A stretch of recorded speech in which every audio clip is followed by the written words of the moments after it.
ভাই রে ভাই, যে গরম পড়ছে এই গরমে এভাবে গোসল করতে কারই না ভালো লাগে। এইদিকে বন্ধু আবার সেই ফিল নিয়ে গোসল করতেছে।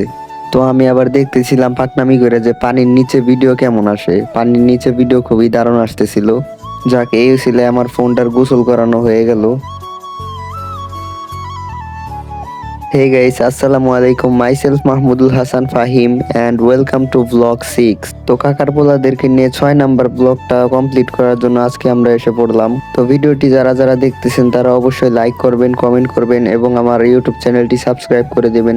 এবং যারা ফেসবুক পেজ থেকে দেখতেছেন অবশ্যই আমার পেজটি ফলো করে দেবেন। আর ভিডিওতে লাইক করবেন এবং শেয়ার করবেন। তো মূলত আজকে আমরা চলে আসছি ডিপ মেশিনে গোসল করার জন্য। দেখতেই পারতেছেন এখানে তারা কি সুন্দর চিল মুডে গোসল করতেছে। আর ওইদিকে আমার সাঙ্গ পাঙ্গরা ক্যামেরা দেখে হাই দিতেছে। তো দেখতেই পারতেছেন এই যে এখানে আমার বন্ধু শরম পাইছে, ভিডিওতে আসবো না, কিন্তু আরে তো ভিডিওতে নিমুই আমি। এখানে তাদের গোসল করা শেষ হলে আমরা গোসল করব। তো দেখতেছিলাম তারা এখানে গোসল করতে কতক্ষণ সময় নেয়। আর আমার সাঙ্গ পাঙ্গরা আইসা পড়ছে গোসল করার জন্য। আর আমি এখানে নেমে পড়ছি গোসল করার জন্য। খুবই ভালো লাগতেছিল, কি সুন্দর ঠান্ডা পানি। এই ঠান্ডা পানিতে গোসল করতে সবারই ভালো লাগবে, বিশেষ করে যারা গ্রামে আছে তারা এই শান্তিটা অনুভব করতে পারবে। এইদিকে আমারে উঠাই দেয়া বলতেছে আমরা গোসল করবো, তুই এখন ভিডিও করবি। তো আমি ওদের ভিডিও করে দিতেছিলাম। ওরা তো সেই ফিল নিয়ে গোসল করতেছিল।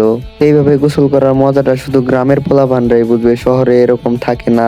তো শহরের পোলাপান এরকম গোসল করতেও পারে না। তো যারা শহর অঞ্চলে থাকেন তারা অবশ্যই একবার গ্রামে আসবেন এইভাবে গোসল করার জন্য হলেও।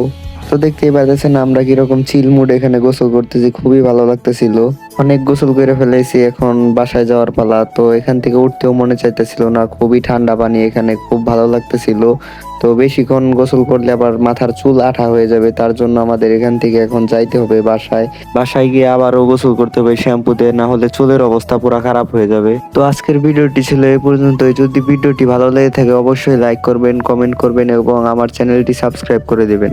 আর যারা ভিডিওটি ফেসবুক থেকে দেখতেছেন অবশ্যই আমার পেজটি ফলো করে দেবেন এবং লাইক করবেন, কমেন্ট করবেন এবং আমার পাশে থাকবেন। তো আপনাদের সাথে দেখা হচ্ছে নতুন কোনো ভিডিওতে। ততক্ষণ সবাই ভালো থাকবেন, সুস্থ থাকবেন। আল্লাহ হাফেজ।